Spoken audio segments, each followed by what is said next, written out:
Bonjour à tous, dans l'actualité de ce vendredi 9 août, c'est aujourd'hui la journée internationale des peuples autochtones. Chaque année, cette journée permet de sensibiliser le public aux droits et aux défis auxquels ces communautés sont confrontées. Cette date a été choisie pour commémorer la première réunion du groupe de travail des Nations Unies sur les populations autochtones. C'était le 9 août 1982. Depuis, cette journée est devenue un symbole fort de solidarité internationale et d'engagement envers la préservation des cultures autochtones. Cette année, en 2024, le droit à l'autodétermination sera au cœur des débats mis en avant. Selon l'ONU, il s'agit d'un principe du droit international dans lequel les peuples déterminent librement leur statut politique et œuvrent comme ils le souhaitent à leur développement économique, social et culturel. L'objectif, toujours selon l'ONU, est de préserver l'identité, la culture et le mode de vie des peuples autochtones. Le président de la CTG, Gabriel Serville, rappelle la nécessité d'avancer sur la reconnaissance des droits des Amérindiens, tant au niveau local, national et international. C'est de rappeler l'importance que revêt à nos yeux le respect des cultures amérindiennes. Vous avez vu comment, notamment dans le cadre de débats lors du congrès, je me suis organisé pour faire reconnaître la présence et le rôle que doivent jouer les Amérindiens dans le cadre du processus d'évolution statutaire. La seule chose que je continue de regretter jusqu'à maintenant, c'est le fait que le gouvernement français ne veuille pas entendre évoquer la ratification de la Convention 169 de l'OIT qui serait un geste fort pour la reconnaissance de ces populations, de leur savoir-faire et de leurs caractéristiques au sein de l'ensemble français.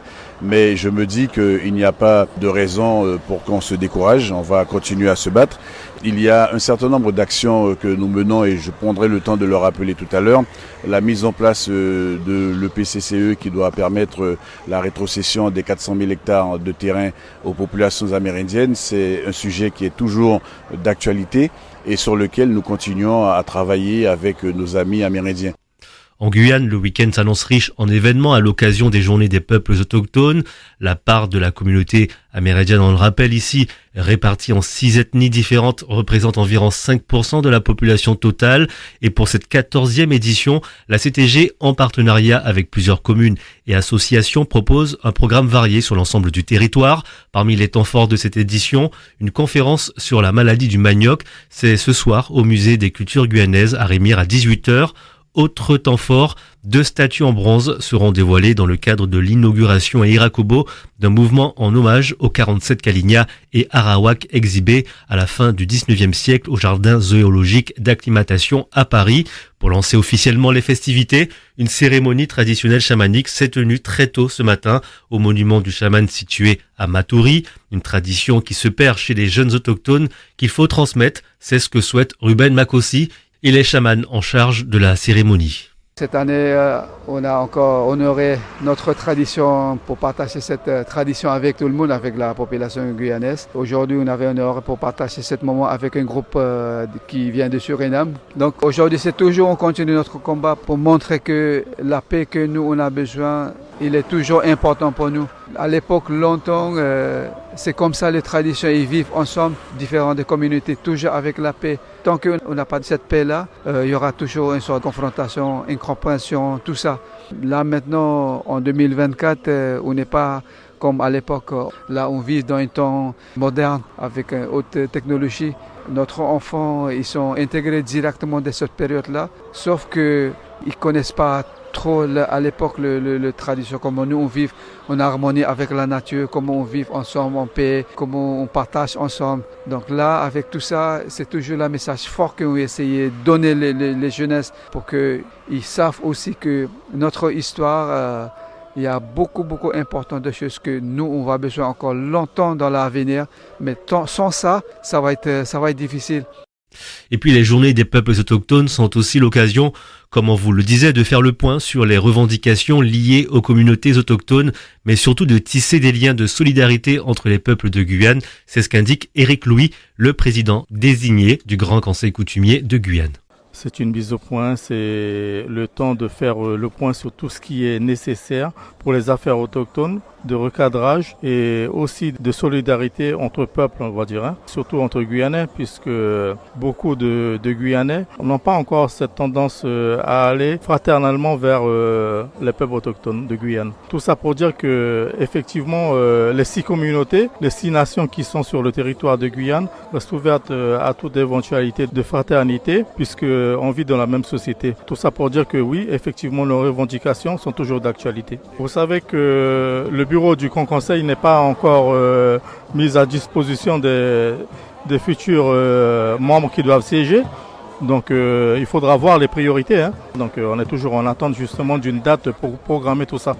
Des réactions recueillies par Romain Aliment. Les plus belles images de la cérémonie chamanique sont à retrouver sur les réseaux sociaux de Radio Pays. Tout autre chose, trouver des hébergements pour les sinistrés du Mont Baduel est désormais un vrai casse-tête. Depuis le 26 juillet, suite à l'incendie qui a ravagé un quartier d'habitat informel du Mont Baduel à Cayenne, la CTG a mis à disposition les gymnases de 3 collèges pour mettre à l'abri d'urgence près d'1 millier de sinistrés. Alors dans le détail, sur les 1050 personnes mises à l'abri, 25% sont en situation régulière. Pour celles en situation irrégulière, principalement d'origine haïtienne, l'État propose à ces sinistrés une aide au retour.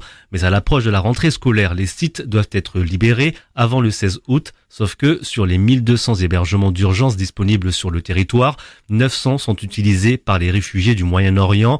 Très peu d'hébergements d'urgence n'est donc disponible actuellement en Guyane. Le président de la CTG, Gabriel Serville, s'est rendu dans les différents gymnases hier après-midi. Selon l'exécutif territorial, il y a urgence à trouver les justes réponses pour ces populations.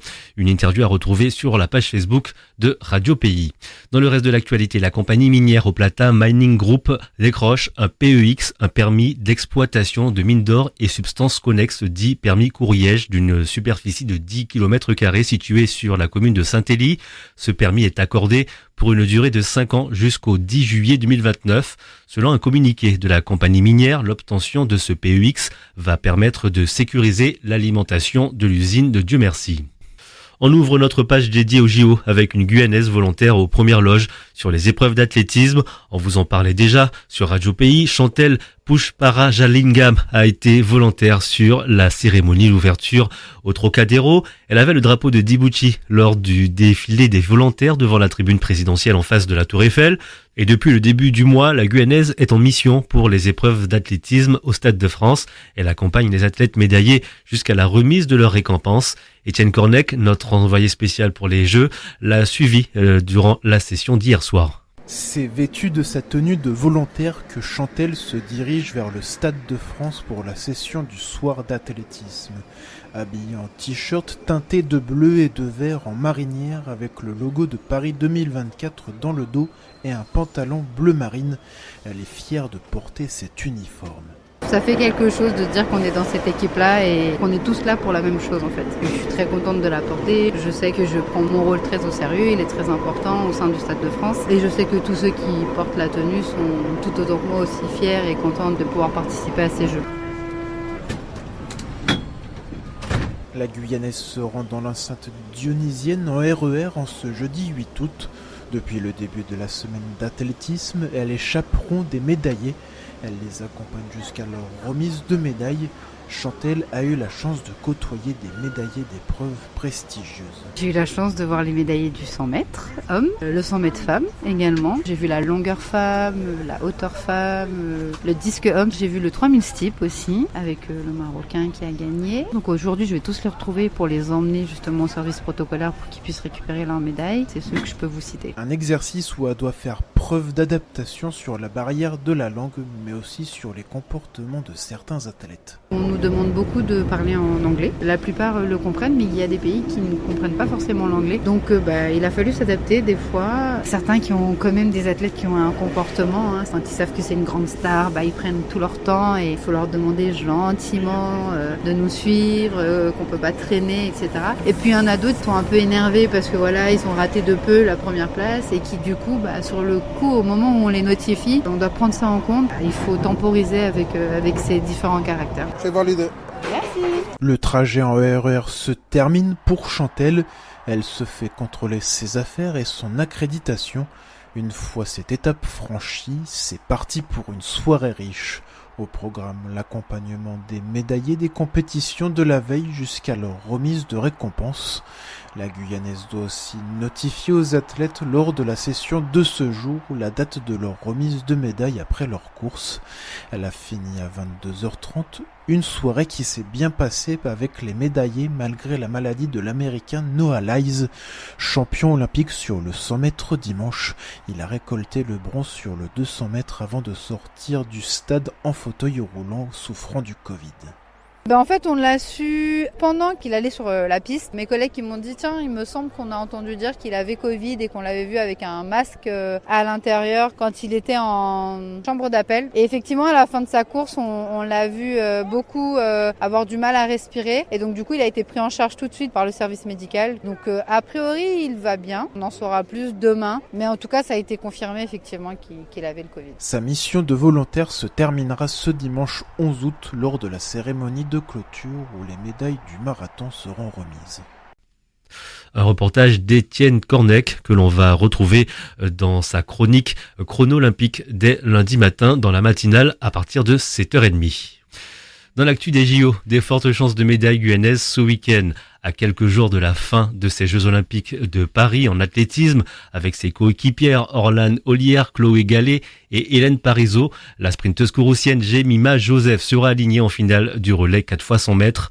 Pour rappel, les tricolores ont terminé deuxième de leur série en 42-13 derrière les Britanniques 42-03 et devant les Jamaïcaines 42-35. Les Françaises ont été classées troisième au temps sur l'ensemble des séries, ce qui présage des chances de médaille pour la finale. Les Américaines, leaders de l'épreuve, ont réalisé dans leur série un relais en 41-94. La finale aura lieu ce vendredi à 14h30 heure de Guyane. Et puis demain, Dany Dan fait son entrée dans la compétition. Le breakdance, la discipline, fera également son entrée pour la première fois au JO. Et Dany Dan sera sur la scène du Grand Palais pour les premières battles. Après un palmarès très honorable cette saison, le Saint-Laurentais numéro 1 part favori dans la compétition avec de fortes chances de médaille. Retrouvez sur le site internet de Radio Pays la mère de Dany Dan qui retrace le parcours du danseur sur scène de sa naissance à ses premiers pas de breakdance. Allez, on termine ce flash du côté de Saint-Georges de l'Oyapock où la fête patronale se tient jusqu'à dimanche avec des expositions, des jeux, des épreuves sportives. Au programme, la traditionnelle élection de la Miss Oyapockoise, l'orchestre Paganon, le bal populaire avec les mécènes, des plateaux artistiques avec Prof A, Crazy and Wawa, Nathalie Galas, Clara Nugent ou encore des chanteurs venus de l'autre côté du fleuve au Brésil. On va écouter justement Glenny Abraham Sanchez, le responsable des affaires culturelles à la mairie de Saint-Georges de l'Oyapock. Oui, alors je voulais qu'il y ait une exposition des artistes voyants. Il y a aussi la course de vitesse qui est l'association Cocoche. Il y a aussi le football pour la jeunesse à les plateaux sportifs Grégoire Rouachuc. Puis toute bête enseignée, qui est toute exposition, photos et puis histoire Saint-Georges de l'Oyapock pour là. Au Soya, nous avons un show de danse qui est Tiloyapokois, 4 épices, et puis nous avons des artistes invités, Nathalie Galas, Léakim, Crazy Wama, Manu, Authentic Voice qui est vidéo original. La grande Oyapokoise, la nuit attendue par les Oyapokois et aussi par la population guyanaise. Donc demain, réveil en musique, course de vélo, tournoi de volleyball, atelier découverte, vide-grenier, match gala des vétérans, match gala amical, tournoi de belote, tournoi de domino, jeux d'hiver. Nous avons la grande Oyapokoise qui est élection Miss Saint-Georges qui toute population Oyapokoise à 14. Nous avons ces artistes aussi, Clara Nugent, Profa, nous avons Paganon, qui est les mécènes qui est Didier Drick. Nous avons 6 belles Oyapokoises. Alors, l'élection va commencer à 21h à les plateaux sportifs Grégoire Rouachuc. Glenny Abraham Sanchez, le responsable des affaires culturelles à la mairie de Saint-Georges de l'Oyapock, il répondait à Malik Kataye. Voilà pour l'essentiel de l'actualité sur votre radio. Très belle journée à notre écoute.